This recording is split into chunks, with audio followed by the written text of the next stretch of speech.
Welcome back to the deep dive. It is really great to have you with us today. Usually when we sit down at these microphones, we're ready to wrestle with something massive. Yeah, usually. We've done the history of empires, we've done the future of AI, complex supply chains, huge topics.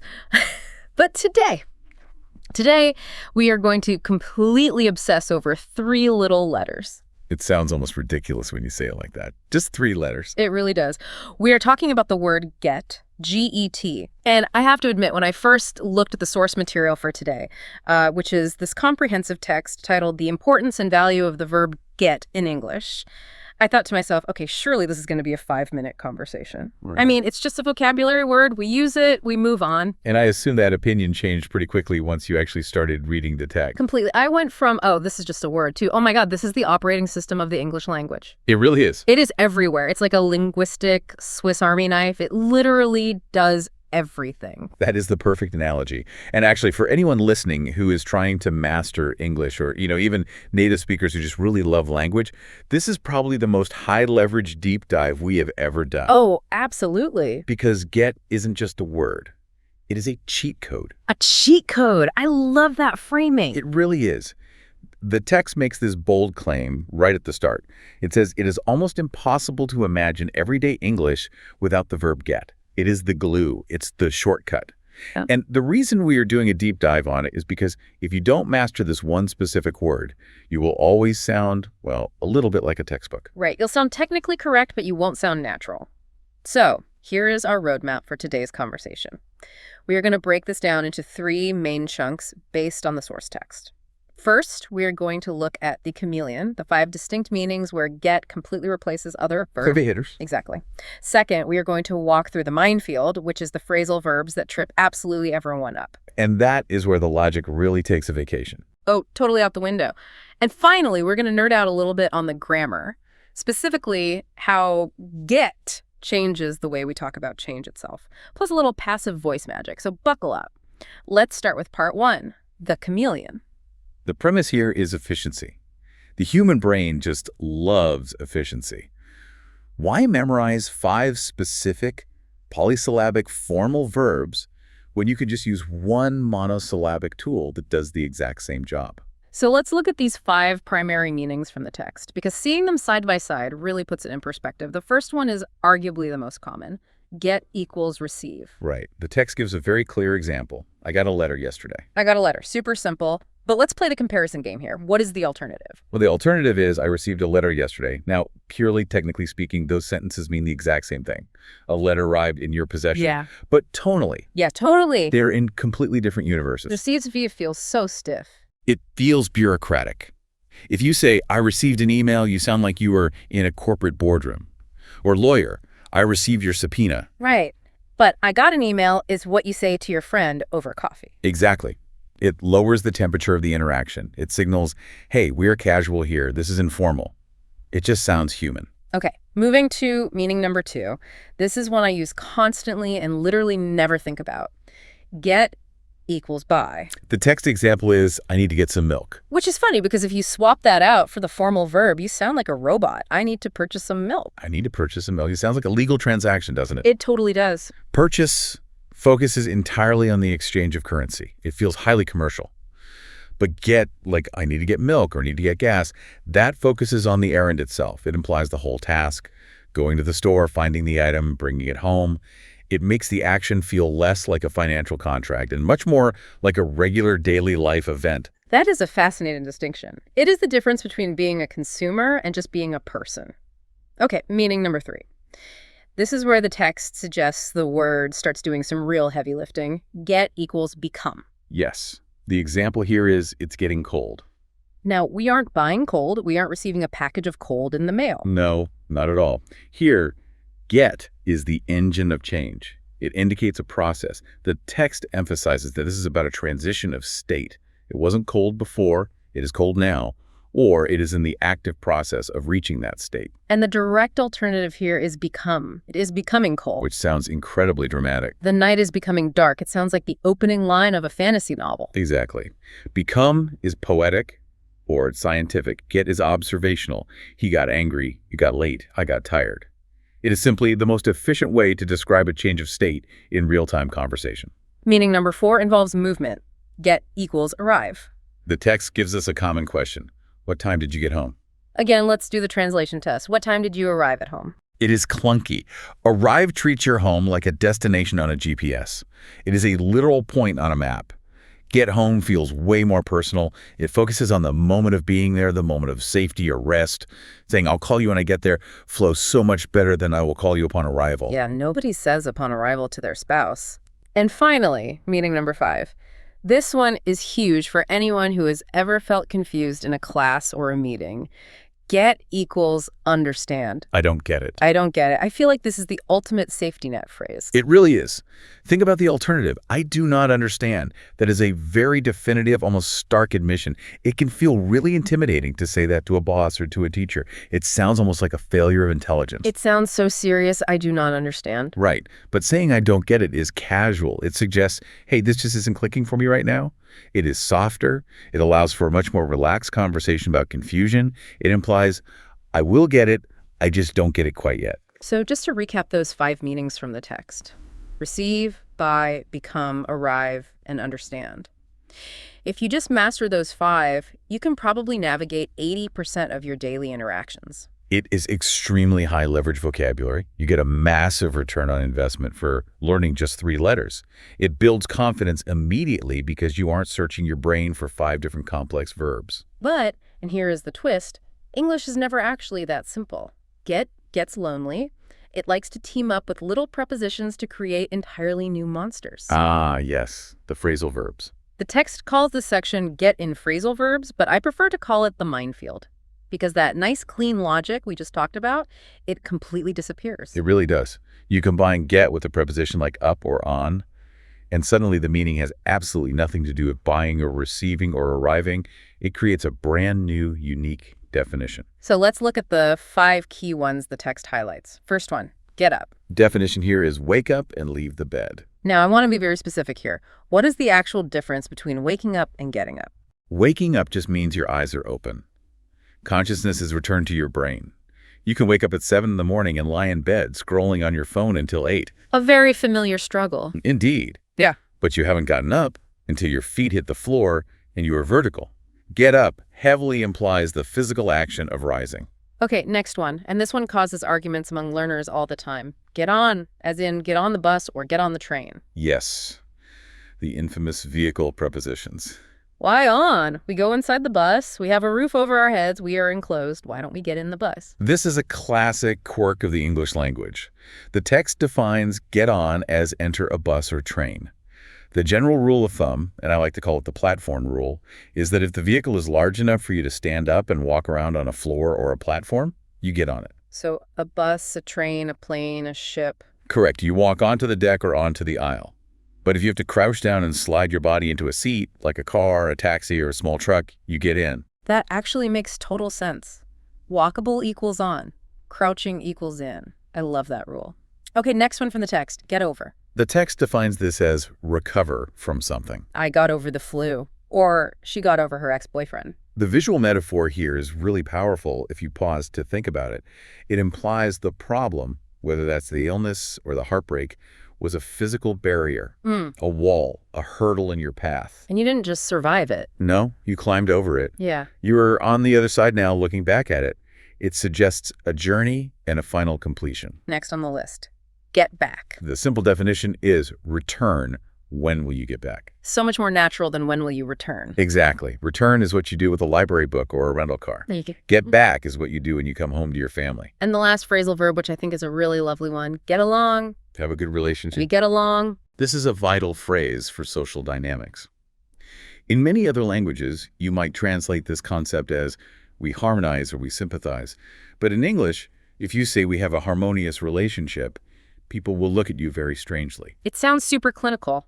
Or like couples therapy. It does. We get along implies flow. We move together without friction. It is a dynamic phrase. So the big takeaway here isn't just to memorize a list. It is to realize that without these specific phrasal verbs, you sound incredibly unnatural. Precisely. If you tried to substitute these phrases with their formal dictionary definitions, you would sound like an alien trying to pass as a human. I established a good relationship with him after I recovered from my illness and returned to my domicile. It's technically correct. Grammatically, you get an A+, but socially, you completely fail the test. And that is the true power of GET. It bridges the gap between correct grammar and actual social connection. Speaking of grammar, let's pivot. We have done the vocabulary, we have done the phrasal verbs. Now I really want to look at the machinery under the hood, because the text has a section specifically on grammar nuances. Yes. This is where we stop looking at GET as just a word and start looking at it as a structural gear in the sentence itself. There are two specific areas the text highlights that I really want to unpack, because the prompt for our deep dive today specifically asked us to clarify these points. The first one circles back to that idea of becoming. Right. The transition of state. So the text lists get equals become as a meaning, like we discussed. But then later on, it lists get plus adjective as a grammar structure. Now, to me, those sound like the exact same thing. Are we just splitting hairs here? Or is there a real difference? I want to go deep on this. It's definitely not splitting hairs, but it is looking at the same coin from two different sides. Think of it this way. Get equals become is the semantic meaning. It is the concept happening in the real world. A change is occurring. Okay, the concept. Right. But get plus adjective is the syntactic structure. It is the mathematical formula you use to build the English sentence to express that concept. Break that down for me with an example. Sure. Let's take the phrase, she got angry. She got angry. Angry is the adjective. Got is the verb acting as the bridge. But what is crucial here, and what the text really wants learners to understand, is the profound distinction between being and getting. Being versus getting. If you say she was angry, that is a state of being. It is a photograph. It is static. At 2 p.m., the fact is she was angry. Got it. It's just a snapshot of a moment. Exactly. But if you say she got angry, that is an action. It is a video clip. It describes the active transition from being calm to being furious.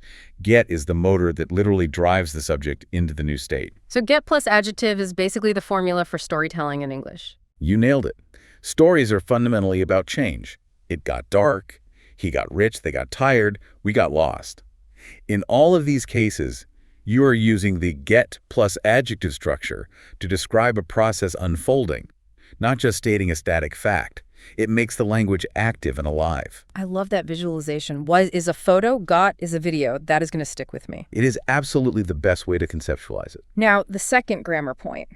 And this is one that usually scares people off because it uses the dreaded words passive voice. Ah, the grammatical term that shall not be named. The text says get plus past participle creates a, quote, passive meaning in informal speech. Can you translate that into human English for us? I will do my best. So, traditionally, in textbooks, we are taught to form the passive voice with the verb to be. For example, the window was broken. The window is broken. Very standard, very formal. It just reports the fact. Right. But in casual everyday speech, native speakers constantly swap was forgot. The window got broken. The window got broken. It feels, I don't know, punchier. It feels much more immediate. And it often implies that the event happened to the subject, maybe accidentally or maybe unluckily. The text uses the example, he got hurt. He got hurt versus he was injured. He was injured. Sounds like a sterile medical report or a news headline. He got hurt sounds like a story you are telling a friend. It feels so much closer to the action. Can we think of another example of this? The text mentions he got hurt, but where else do we see this passive informal structure? What about with objects? Oh, great question. How about my bike got stolen? My bike got stolen. Yes. You would never look at your friend and say, alas, my bicycle was stolen. Exactly. Was stolen sounds like you were filing a police report. Got stolen sounds like you are venting about your terrible day.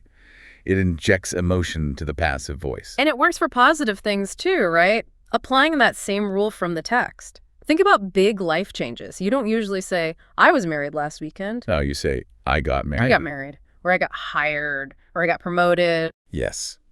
I was promoted. It sounds like you were a passive object, just moved around on a corporate chessboard. I got promoted. Feels like a massive personal win. That makes total sense. Even though it is technically passive grammar, injects this energy into it. Yeah. It makes the subject feel deeply involved in the event. Precisely. And just very quickly, the text does mention one more tiny grammar point in this section, have got. Oh, right. Mostly used for possession. Yes. I've got a new phone. I've got a headache. It's incredibly common, especially in British English, but you hear it everywhere globally. It is really just another way Get infiltrates the most basic sentences. Instead of saying I have, we just say I've got. So if we step back, we have this one word that handles possession, changes of state, passive voice storytelling, movement, buying things, understanding concepts. It is doing a ridiculous amount of work. It is the absolute workhorse of the English language. It is carrying the load for so many other words. Which brings us nicely to the final section of our source material, the natural factor. The text explicitly compares formal phrasing versus natural phrasing. This is the tone check of the entire episode. This is where you decide who you actually want to be in the conversation. The text compares, I received your message with I got your message. And it argues that knowing how to use get actively helps learners sound more confident and fluent. That is the operative word there. Confident. But that is kind of counterintuitive, isn't it? Usually we are taught that using big, complex vocabulary words makes us sound smart and confident, like, I received your correspondence regarding the acquisition. In an academic paper. Or a legally binding contract. Sure, absolutely. But in human speech, fluency is about flow. It is about ease. If you use big formal words in a casual setting, like a coffee shop or a quick team sync at work, it creates an immediate barrier. It sounds like you are trying way too hard. It sounds like you are actively translating in your head. It puts distance between you and the listener. When you use get, you are signaling comfort. You were telling the listener, I know this language well enough to use the shortcuts. You have like the difference between wearing a tuxedo and wearing jeans and a t-shirt. The tuxedo might technically be higher quality material, but if you wear it to a casual backyard barbecue, you just look weird. That is a perfect analogy. Received and purchased and arrived are the tuxedo. Got is the jeans. And let's be honest, 90% of our lives are lived in jeans. So true. The text suggests that using get helps speakers express ideas in a natural and easy way. And that really is the ultimate goal, isn't it? We aren't trying to score points on a vocabulary test. We are just trying to connect with another human being. Connection over perfection. That should be the mantra. Get facilitates that connection because it entirely removes the formality barrier. It makes you accessible. So what does this all mean for our listener today? If they are sitting there thinking, okay, I use get sometimes, but how do I really apply everything we just talked about? It means you should stop fearing repetition. I think that is a huge mental block for a lot of learners, and even native raters. We are taught in school to never repeat the same word in a paragraph. Right. Don't use the same verb twice. Go find a synonym in the thesaurus. Exactly. But with get, you can completely throw that rule out the window. Native speakers use it constantly, literally back-to-back in the same breath. I got up, then I got some coffee, and realized I got a text. So I got dressed really fast. It's just invisible glue. You don't even notice the repetition. Exactly. It is invisible to the native ear.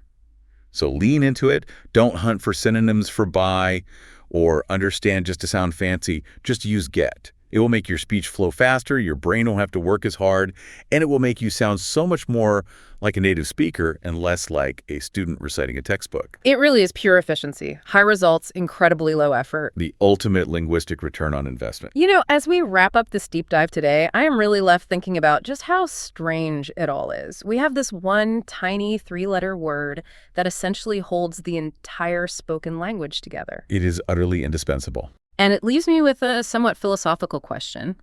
If get is the ultimate shortcut, the ultimate way to sound natural and fluent, what does that actually say about us as English speakers? What does it say about the culture of the language, that we value this speed and this casual connection so much more than precision and formality? That is the provocative thought, isn't it? Yeah. We so often think of language as a precise tool, a way of defining the world exactly. But maybe the dominance of get proves that the true purpose of spoken language isn't to be technically perfect. Maybe the goal isn't to be a walking, talking dictionary. Maybe the goal is just to, well, get the message across. I see what you did there. But yes, Yeah. Exactly. Maybe we value the shared understanding, the getting it, far more than the formality of the delivery. We are a highly pragmatic culture, and get is simply the ultimate pragmatic word. That is a fantastic place to leave it. We really hope you got a lot out of this deep dive today. Thanks so much for listening. See you next time.